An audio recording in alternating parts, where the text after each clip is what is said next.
Now, Hunter is a very useful tool primarily for finding and verifying professional email addresses associated with specific companies. Its strength lies in its straightforward domain search, reliable email verification for many addresses, and helpful browser extensions. Now, users often find its interface intuitive and appreciate the ability to find contacts for outreaches. However, it is not without limitations.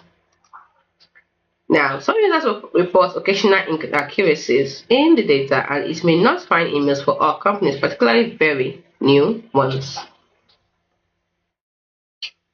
The free plan has notable limitations on the number of searches and features. This is the free plan.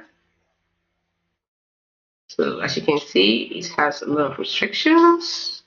You can only connect one email, and you cannot do all this. The CPM packet is 500.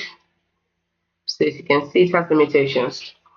And the paid plans can be considered pricey for some. This is the paid plan, $34, $104, and $209. Additionally, it primarily focuses on email and may lack broader prospective features like social media scraping or advanced CRM capabilities found in more comprehensive sales tools. Despite these points, for businesses and individuals needing to efficiently find and verify professional email addresses for outreach, Hunter.io remains a valuable and effective platform. Hope you found this video helpful.